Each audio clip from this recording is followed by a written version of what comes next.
Okay, so let us study about the complications which arises during the dialysis. So firstly is hypotension.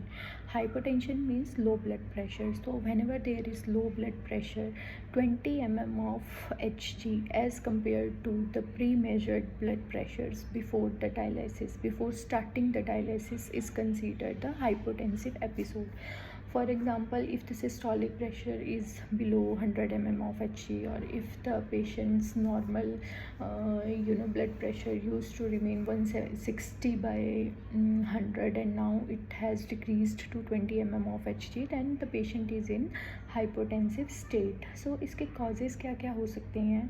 So when we start dialysis to the patients, अगर एकदम से उसका UF rate जो है वो higher set करते हैं, anti hypertensive medications अगर पेशेंट घर से दवाइयाँ खा के आया है या फिर पहले से कोई कार्डियक डिजीज़ है, लाइक लेफ़्ट वेंट्रिकुलर हाइपरट्रॉफी है जिसमें कार्डियक जो आउटपुट है ऑलरेडी डिक्रीज़ है, या ब्लड वॉल्यूम डिक्रीज़ है like in case of anaemia, and anaphylactic reactions में भी जो है वो हाइपोटेंशन देखा जाता है. साइन एंड सिम्टम्स में what we can monitor, apart from the BP reading, we can see that patient will suffer nausea, vomiting and muscular cramps हो सकता है, cold skin, tachycardia and low BP reading. Also the patient will start yawning. So what we have to do in case of hypotension, so firstly we have to decrease the UF rate. जो ultra filtration rate अगर उसका 210 to 20 set किया है ml per minute, so we have to decrease that 120 ml per minute पे उसको UF rate को decrease कर देंगे. Then we have to give normal saline bolus like 30 ml पर kg के हिसाब से उसको बोलस दे दो, या तो एक बोलस डेक्सट्रोज का दे दो. And sodium profiling needs to be done in the dialysis machines. तो सोडियम अपटेक जो है वो हम मशीन में बढ़ा देंगे. उससे क्या होगा, सोडियम का अपटेक होगा तो वाटर भी रिटेन होगा और बेसिकली बीपी जो है वो बढ़ेगा. Then before doing this we have to give the Trendelenburg positions, that is raise the leg side of the patient so that heart को और ब्रेन को जो है वो थोड़ा ब्लड मिले.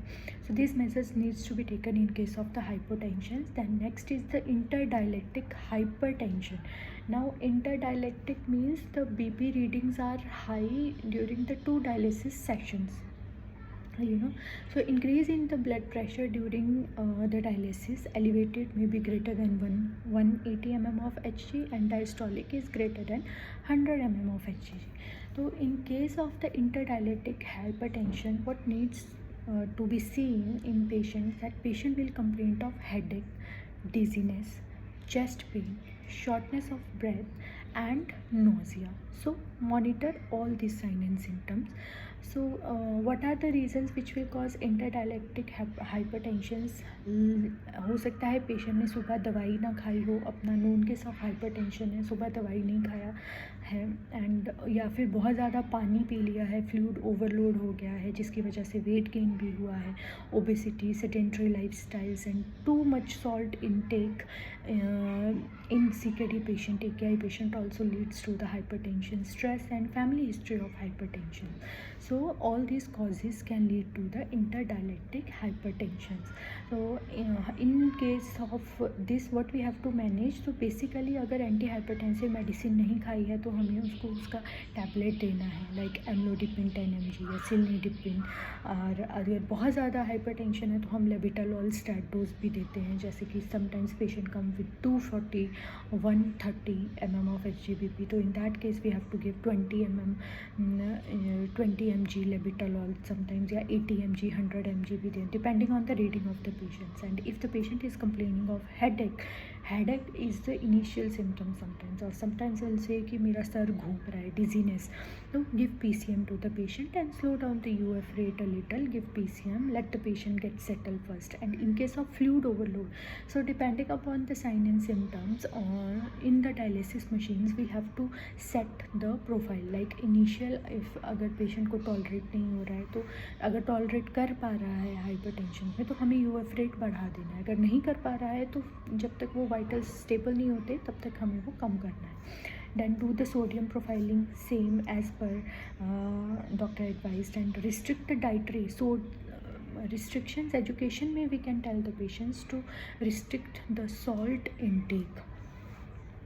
Salt intake, fluid management also needs to be done.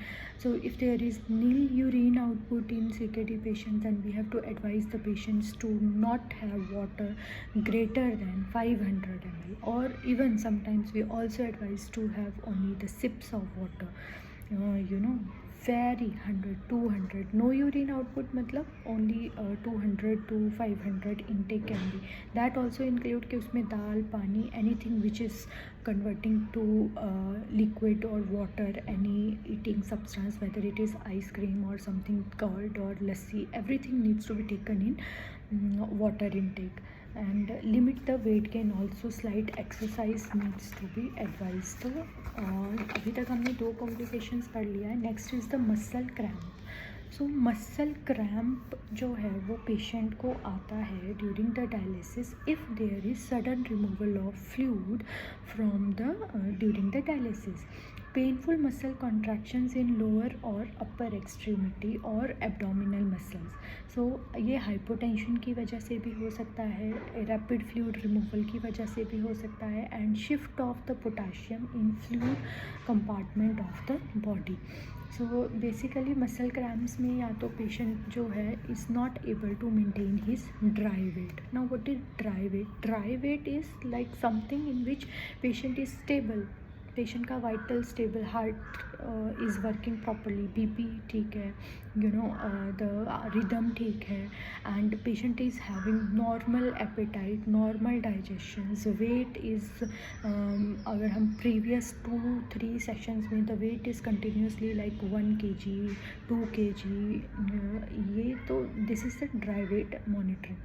Then treatment muscle cramps में firstly you have to stop the UF rate or slow down the UF rate, and the other thing which needs to be done is massage the cramp area and assess the dry weight of the patient and give normal saline bolus to the patient. Then the other complication is dialysis disequilibrium syndrome, DDS, dialysis disequilibrium syndrome. So basically this is the collection of the neurological signs and symptoms in a patient due to cerebral edema. Dialysis disequilibrium syndrome, the collection of the neurological sign and symptoms attributed to cerebral edema during or following shortly or after intermittent hemodialysis. आपका hemodialysis होने के बाद में भी patients में जो है वो न्यूरोलॉजिकल सिम्टम्स देखे जा सकते हैं, या फिर इंटरमिटेंटली ड्यूरिंग डायलिसिस भी देखे जा सकते हैं. So why it happen? So rapid removal of urea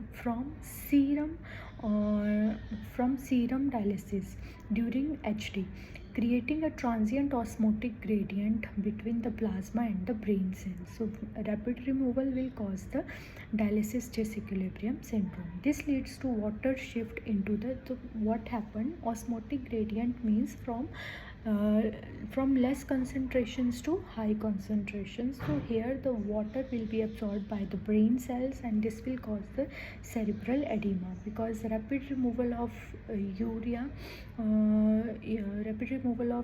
will cause it or will increase the osmotic gradient. So water will be absorbed more by the cells. Sign and symptoms में what we can see that patient will complain of nausea, vomiting, severe restlessness and hypertension, slurred speech, seizure and coma can be seen. Causes क्या क्या हो सकते हैं? या तो if there is first dialysis, patient का पहला डायलिसिस है, we don't know his parameters, और अगर ब्लड यूरिया नाइट्रोजन का वैल्यू जो है वो बहुत ज़्यादा, it is greater than 175 mg/dl before initiation of HD, and sometimes the extremes of if the patient is like in children में ये देखा जाता है, या फिर it is seen in very elderly patients. So or sudden change in the dialysis regimen, so like from 2 days it is coming to thrice a week, but the patient is not tolerating, so we have to monitor the patient for dialysis disequilibrium syndrome. Pre-existing neurological conditions be like if the patient is having stroke, hypertension, any malignant disease, any head trauma, seizure, hyponatremia, hepatic hyponatraemia में always मतलब इसमें भी water intake जो है वो हो सकता है. Hepatic encephalopathy, conditions causing increased permeability of blood-brain barrier like in sepsis, meningitis, encephalitis, hemolytic uremic syndrome and vasculitis. So in the treatment part we have to monitor the vital signs. We have to decrease the blood flow rate.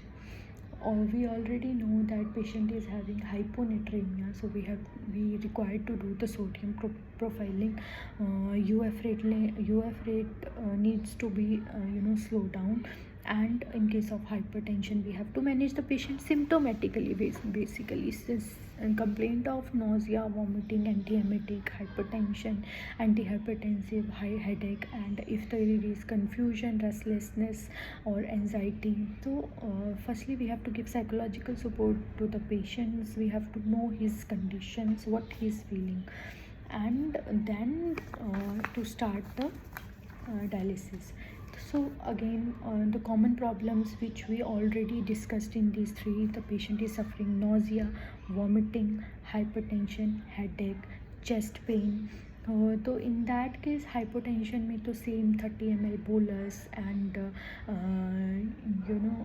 give slow down the UF rate and symptomatically treatment. Headache maybe we have to give symptomatic treatment. Chest pain also we have to, if there is chest pain then we have to monitor closely the patients doing ECG, and anti-anginal drugs needs to be given. And in case of itching, so in case of itching तो dry skin और etching क्यों होता है patient को, पहले तो ये होना चाहिए जो भी CKD के पेशेंट होते हैं और जो AKI के पेशेंट होते हैं उनमें जो है वो फॉस्फोरस का लेवल जो है वो बढ़ जाता है. तो abnormal level of phosphorus, any known allergy history and dry skin will cause itching. So treatment में we have to do adequate dialysis, phosphate binders. Adequate dialysis will help to remove excess waste, like if there is excess phosphorus it will remove it. And phosphate binders like calcium phosphate, calcium carbonate, and the sevelamer tablet. These are the phosphate binders which bind with the phosphate and remove it through the intestinal way. And antihistamines like citrazine needs to be given.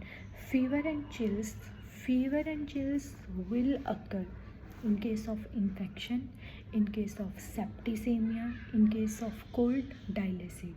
Cold dialysate means if you are using cold water, if the water temperature is excessively low, cold temperature, and any pyrogenic infections. Fever during dialysis, cough, chills, nausea, vomiting. ठीक है, these things needs to be seen. This is the fever and chills which can be either due to any infection, septicemia, cold dialysate, and pyrogenic infections. The other is pyrogenic reaction. Pyrogenic reactions means fever, like fever reactions due to pyrogenic means presence of pyrexia. So pyrexia or fever will occur if the dead bacterial endotoxins caused by the contaminations. Basically those dead bacterial endotoxins will come in our blood flow.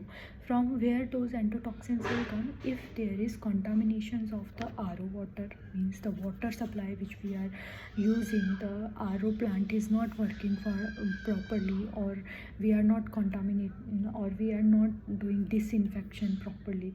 So it is caused by contamination of bicarbonate जो part B बनाते हैं, part B solution contaminations, water supply contamination. If the machine is not properly disinfected and the tubings are not priming, dialyzer is not priming properly, not reprocessing properly, and if we are not using the aseptic technique, are not taking the universal precautions, and the pyrogenic reactions occur. So reasons of fever and chills, if dialyzer, same we already have discussed that if dialyzer is not primed properly, disinfection is not using to wash out the machines, if dialyzer is not reprocessed, if we don't use freshly prepared bicarbonate. So sometimes what happen in dialysis center that they prepare the part A, which is part A, which consists the electrolytes parts like sodium and chloride, and part B is the sodium bicarbonate, which always needs to be prepared daily and fresh. So if patient have catheter related infections, उसकी वजह से भी pyrogen हो सकता है. तो in that case we have to send the blood samples of the patients both from the catheter site insertion and also from the peripheral lines. And first use syndrome, like patient को first time dialysis हो रहा है, we don't know how he is going to react with the tubing reactions भी हो सकता है. If colony forming units of bacteria increased in RO, same RO और water supply, तो इसमें every 15 days जो RO का जो पानी होता है, जो वाटर ट्रीटमेंट प्लांट में जो भी RO में यूज़ किया जाता है, वो टेस्टिंग के लिए भेजा जाता है to know the colony forming units. Sign and symptoms में we will be able to see that the patient will suffer cold sensation upon treatment initiation, sudden shaking chills followed by temperature elevations, tachycardia before chills, and hypotension, myalgia, and headache. So basically in that case of the fever, chills and pyrexia, if the patient is shivering, feeling cold, then we have to give blanket to the patients, and in case of fever we have to give paracetamol, slow down the UF rate, and the precautionary things which we can take is disinfections of the machine using aseptic technique, and fresh prepared bicarbonate solution needs to be used, proper reprocessing technique. Now these were the complications which occur during the dialysis. Now the few things which are technical errors may, if there is clotting occur in the extracorporeal circuit. So basically clotting in the extracorporeal circuit will occur in case of any ear embolism है, proper priming नहीं हुई है, या फिर उसमें proper anticoagulation जो है वो यूज़ नहीं किया जा रहा. तो एंटीकोएगुलेशन जो हम यूज़ करते हैं वो it is like 100 international unit पर kg weight. So for 60 kg it is like 6,000, for 50 it is 5,000. And remember, the antidote for the heparin is protamine sulfate, which is used 1 mg for every 100 international unit of heparin. So basically the clotting can occur in the extracorporeal circuit. Sign and symptoms which we will see: increased venous pressure alarm आएगा, dark blood we can see in the venous line, and visible clot in the chamber, and high TMP, transmembrane TMP alarm. Treatment: adequate use of anticoagulations, and if we are using heparin free anticoagulations, then we have to give normal saline bolus 100 to 150 ml after every 20 to 30 minutes. Then we have this power failure हो सकता है, power failure, then hemolysis if it occur.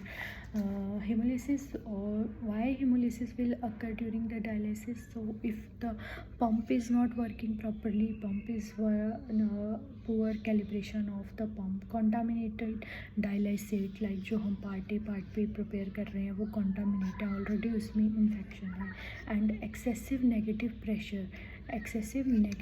pressure in the extracorporeal circuit. So what will happen in case of the same breakage of RBCs will occur.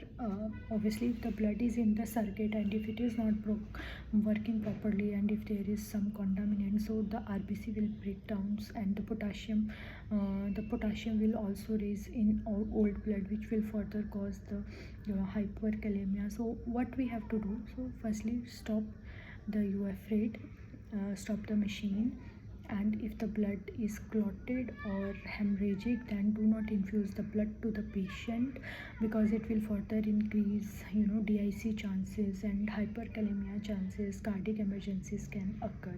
So So and manage the patient symptomatically. Same for the air embolism. So basically, when we do priming properly, there are very less chance that any patient will develop air embolism. So in that case, we have to empty the IV bags, loose connections needs to be checked, and separation of the blood lines needs to be checked.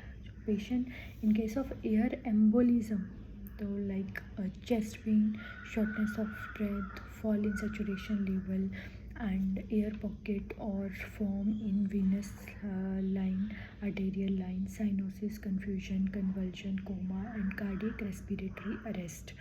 So treatment may we have to do clamp the blood line and give Trendelenburg left line Trendelenburg positions to the patient, left lateral decubitus positions to the patient, oxygen for shortness of breath, and normal salines to support the BP and symptomatic treatment. Next is extrasanguination. Extrasanguination means extreme blood loss during the HD. So extreme blood loss एक होता है infiltration.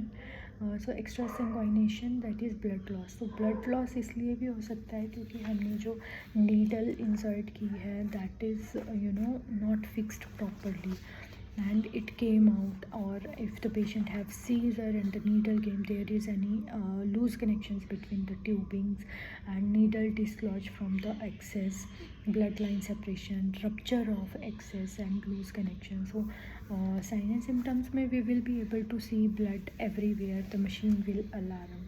So treatment may firstly we have to identify the source of the infections, stop dialysis, return blood if it is contaminated, normal saline to support the baby, oxygen for shortness of breath, and blood transfusion if recommended. Obviously, if there is blood loss, then we have to give the blood transfusions.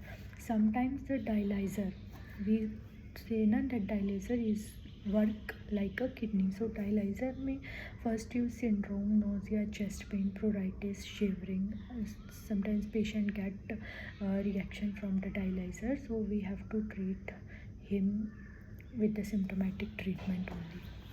Thank you so much.